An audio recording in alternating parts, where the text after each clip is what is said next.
right, welcome back to the Nexus Podcast. Bob Maley joins me today. Bob has had a long career in the cybersecurity industry, both in the public and private sectors. Currently, he's the Chief Security Officer at Black Kite, which does third-party risk management. Previously, he's held top security roles at PayPal and was CISO for the state of Pennsylvania. So I definitely want to pick Bob's brain on quite a few topics today, especially focusing on critical infrastructure protection and maybe some of the resource challenges that those folks are having. Before we get started, just my usual reminder about the podcast to subscribe if you already haven't. It's really the best way to keep up with the show and some of the great guests that I have coming up. We are on all the major platforms, Apple, Spotify, Amazon, you name it. You can find us there. So I just urge you to subscribe and thank you for the support. It's great. This podcast is really doing well this year, and I've had some amazing guests. So let's get today's episode going and bring in Bob. How are you?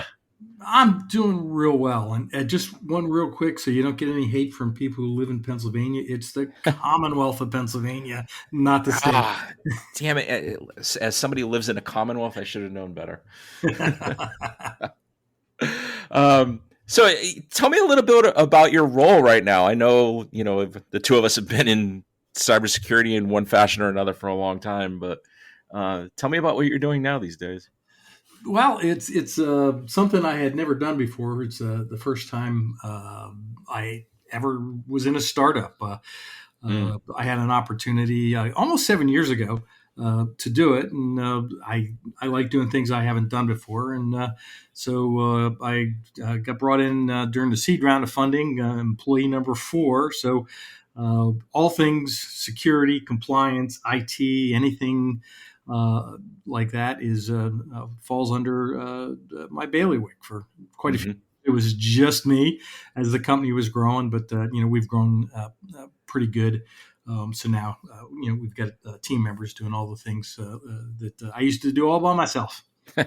Employee number 4. Those are the fun days, right? Oh yeah, they were a blast. Our CEO Paul Paget, I've known him a long time. Sure. I've been a customer of his at different companies where he was CEO, and he absolutely didn't think that I would like working at a startup, but I do. It's been a good time.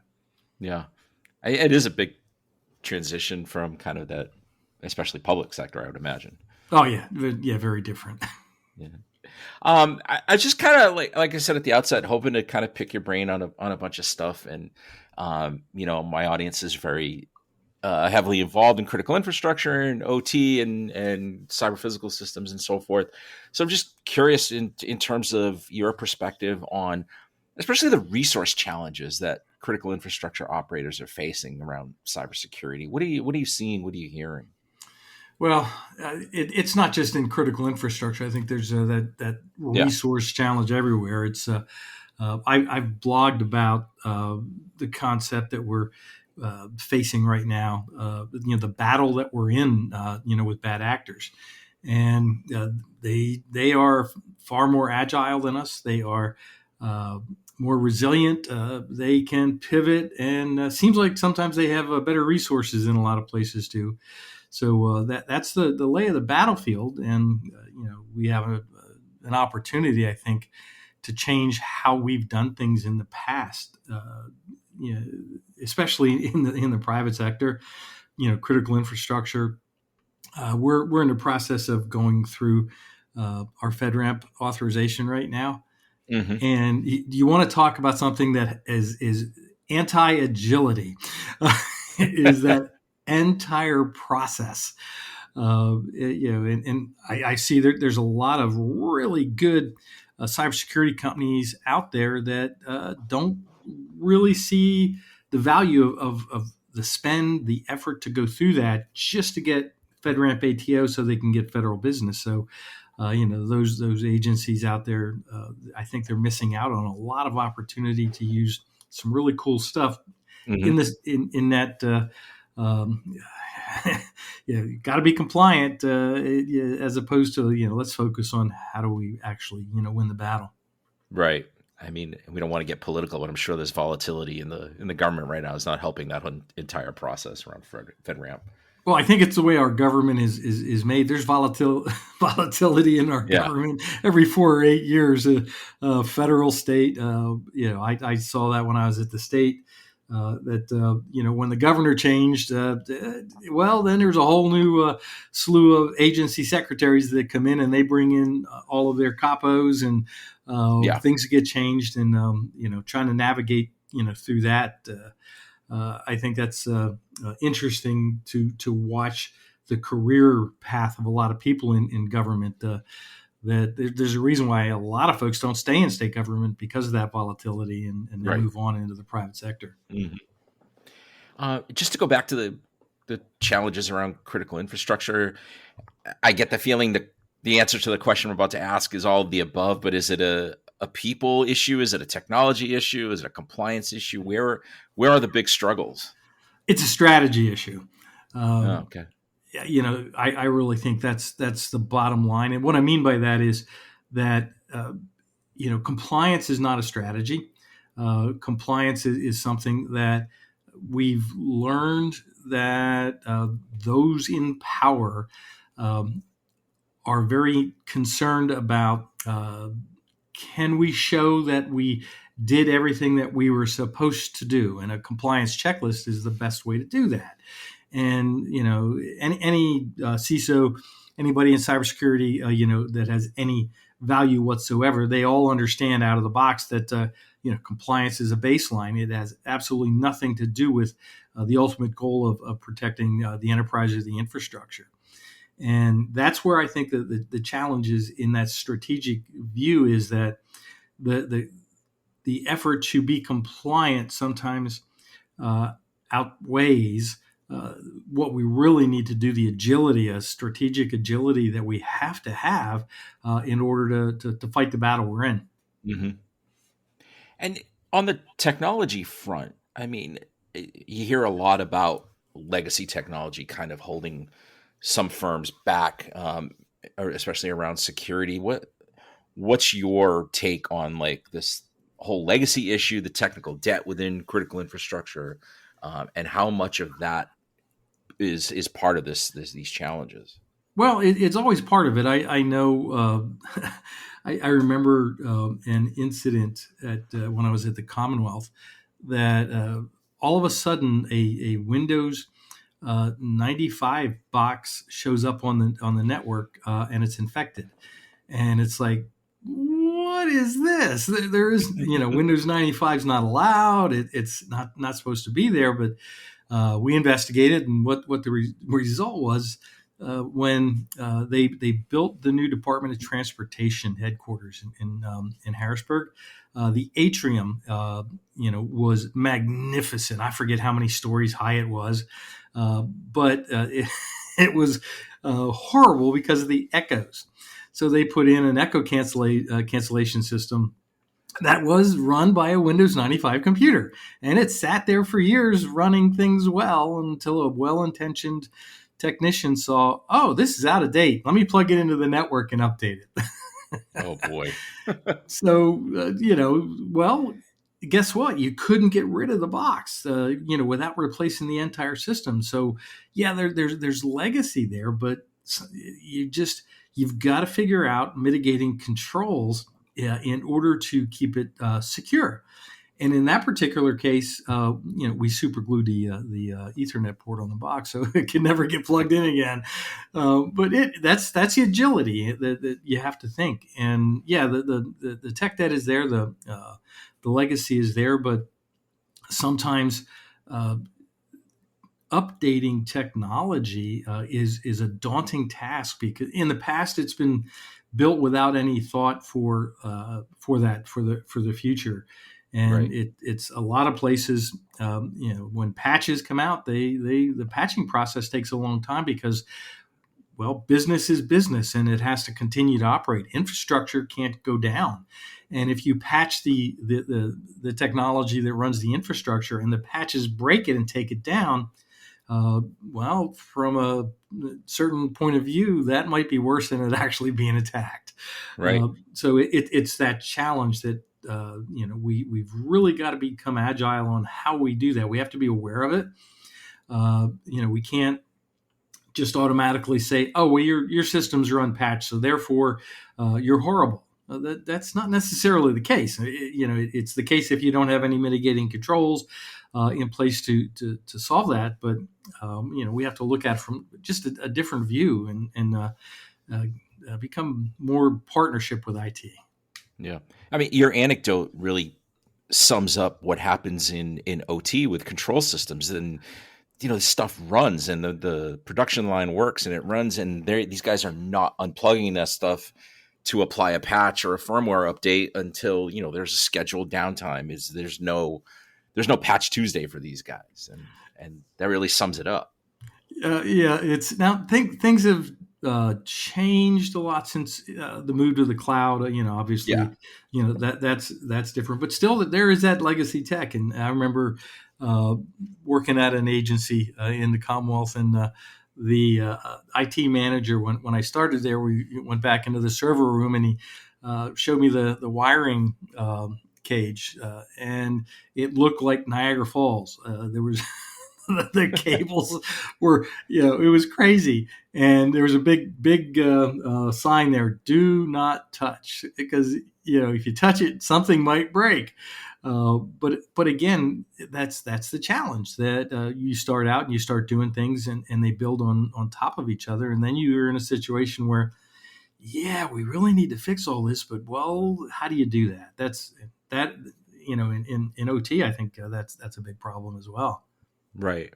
And it's, I would imagine, very difficult for them to push back on this notion of connecting everything and pulling data from all these sensors and all of these systems that really, helps make the business better. But it can be, a security nightmare with all these just new exposures, right?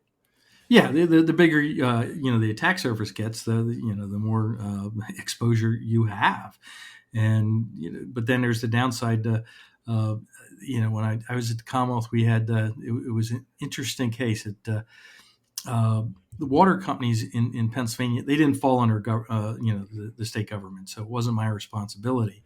Mm-hmm. But we offered assistance when a small water company, they had a system compromised, and it was an old Windows system that they had on the internet because the operator operated a couple different facilities, and it's how they could work it. And you do these things to enable the infrastructure to work, but then it increases the attack surface. So that's the challenge.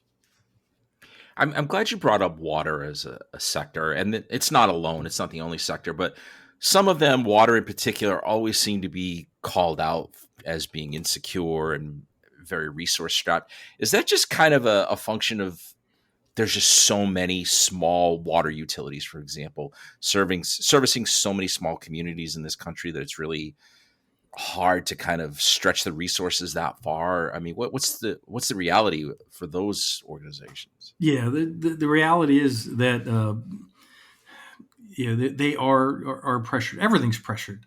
The economy is tight. Every time you go on LinkedIn, you see people arguing about there's a shortage of qualified cyber security people. And back in the day, there really weren't dedicated cybersecurity people. It was technicians who learned it. It was the firewall jockey, and there were no CISOs, and some of those smaller companies, like you just mentioned, they're in that situation that they don't have somebody who they are probably very good at what they do, very technical. But they don't have that greater exposure into all the threats, that somebody in cybersecurity really should have. Mm-hmm. How much does the fact that so much critical infrastructure in this country, like these small water utilities in large part, that so many of them are privately owned, how much does that complicate matters, and how is it doing that? Well, it depends on your, again, point of view. So that in one way, you can look at that security through obscurity. How do you hack one system that takes down all the water supply for the entire country? You can't.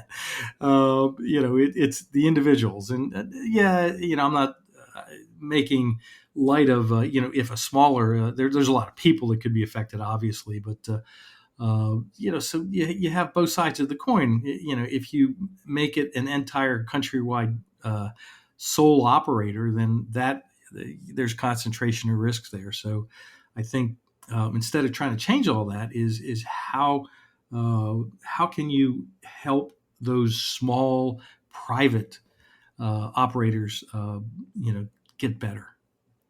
Mm-hmm. And is that up to the federal government or state governments at that point? I mean, there are programs with free resources from CISA and other orgs, but where does that help come from? Yeah, and that's another challenge. It's it's going to depend on we're the way things are supposed to be. The federal government is only supposed to have control over certain things from a constitutional point of view, and states are supposed to things that are state specific. So if you claim that, well, it's national infrastructure now, the federal government, they've taken control, but I think the states are probably the more appropriate place for that to happen. They're closer to the problem. I look at how different states operate, and when I belong to the MSISAC, so I got to meet a lot of the CISOs from a lot of the other commonwealths and states, and everybody had the citizens were a little different. Their infrastructure was different. Information sharing in the multi-state ISAC between the states was amazing, so I think that's probably for the water, like we're talking about, that's probably the better place for it to happen. Mm-hmm. How was your experience with dealing or being part of an ISAC? Because I remember the days where folks were kind of hesitant to share information because there's a competitor in the room or some other reason like that. Just I'm curious as to your experience with the ISACs. Well, that's a unique one. There, yeah. Although states, the great Commonwealth of Pennsylvania, it's it's that kind of ego competition. There's we're not trying to take revenue from a different state. So that sharing, Will Pelgrim, he's the gentleman who was one of the founders of the multi-state, amazing guy, and how they put it together, and all the folks that they're, when it started out, when I was a member, it was just the states and the commonwealths. Now it's expanded to all the other governmental entities like counties and townships and Native American government and reservations, and those they're all sharing. So that one, I think, is to me is a primary example of how effective it can be. But you're right in the other ones. If you're in the financial services ISAC, your competitors there as well. So how much are you willing to talk about the things that problems that you've had, and that's how we fix them. Sharing here's what we saw, here's how we fixed it. And share that information. But it's better. I still remember it was at an RSA. I think it might have been 2005 that there were three states. There was Pennsylvania, New York, and Michigan, and then there were CEOs from quite a few large companies. I remember Cisco was there, and then the federal government was there, the Homeland Security, and it was all about how do we improve information sharing, and that was 20 years ago. And we're still having that same conversation. Right. I wanted to kind of follow up with a couple of supply chain questions. I know that's your wheelhouse, your company's wheelhouse. Hearing a lot about like third-party access to critical systems and, how much visibility a customer can actually get into a supplier's security posture. Are you seeing different challenges? Are those kind of like the main two aspects that of the supply chain picture that are concerning security leaders right now? Yeah, it's interesting. So you talk about how do you see the cyber hygiene, of your third and fourth parties, Yeah. down in your supply chain, and yeah, everybody always goes, well, you can't see inside all your third parties, and therefore there's no value, and oh, it's a problem, and there's wailing and gnashing of teeth because you can't get your suppliers to allow you inside their house, and it's technically possible. It's actually feasible. It's not hard to do to get the information live stream from inside your third parties. But the problem there is legal and liability. Hmm. If I let you in my house and you mess something up, or if I let you in my house and you introduce a breach, the tremendous liability. So, one of the things that Black Kite's gotten really good at is figuring out how you can extrapolate the overall the hygiene from one view, and there is a significant amount of resources and data that are available. That's public data. That if you know how to use it, if you know how to analyze it, and if you apply the appropriate research to it, that you can become very proactive and very agile. We call it risk intelligence, and it's not just about patch levels. It's not just about cyber grades. Those are very qualitative, and they have some use in certain areas. But it's about can you become effective with the intelligence that you see, that you can start focusing on areas in your supply chain that the bad actors are going to focus on, because ultimately you can't do everything.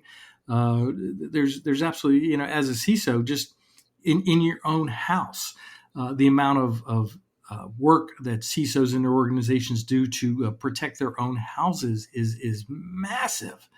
And now you're going to multiply that by 100 or 500 or 1,000 suppliers. That just doesn't scale. That if you think you need to have the same type of insight and control into a third party that you do into your own house, that is a strategic blunder, because it doesn't scale and it's impossible.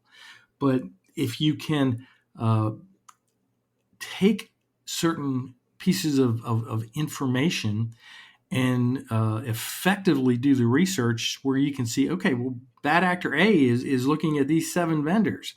We need to do something. And now what you've done is you've become agile. You're thinking like the bad actors, and you got a better chance. That's a really interesting approach that I don't know that I've heard a lot about, but like I would imagine you get some good feedback on that from customers who are actually kind of going that way. Yeah, we do. Well, it's effective. Yeah. It's like just recently, one of the big the sales loft breach. In your supply chain management, okay, we have 1,000 vendors. How do we know out of those 1,000 vendors, who might be affected by sales loft, and who do we have to reach out to? And that's a logistics nightmare. To reach out to 1,000. And guess what? Other other companies are reaching out to them too, so they're all overwhelmed as well. But if you can effectively figure out how from intelligence signals that you can identify those supply chain vendors and only focus on them, that's the strategic value of using intelligence to make your actions agile and to be effective, and not waste your time on you got 1,000 vendors, and 10 of them might be a sales loft victim. You've saved a tremendous amount of time by avoiding the 990 that weren't affected. Yeah, it narrows your scope immediately. Yeah. Yep. I wanted to jump into healthcare for a second, especially the smaller rural hospitals. A lot of news lately, given the big beautiful bill act and the Medicaid cuts they're going to force some tough decisions on some of these smaller hospitals.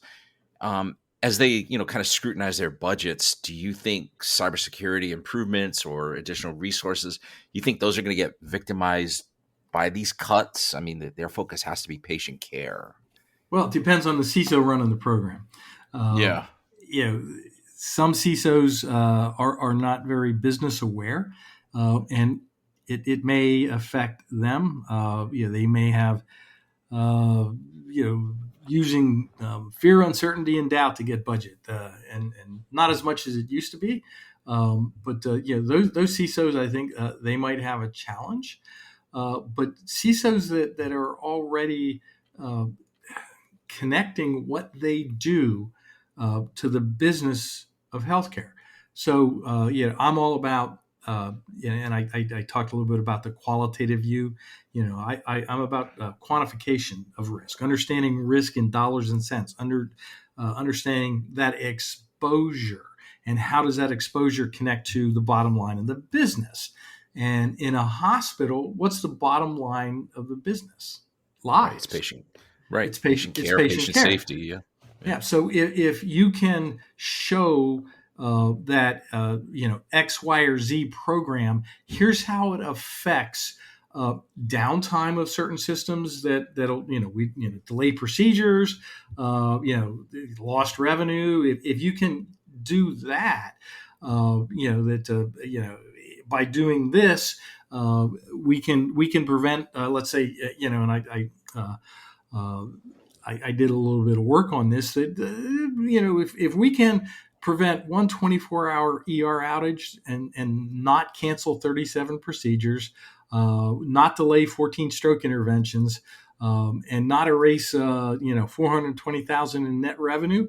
If as a CISO I can talk like that with the people at the hospital who are running the budget, guess what? I've got a better chance of not getting budget cut. But if it's like, we have to do this to prevent outages.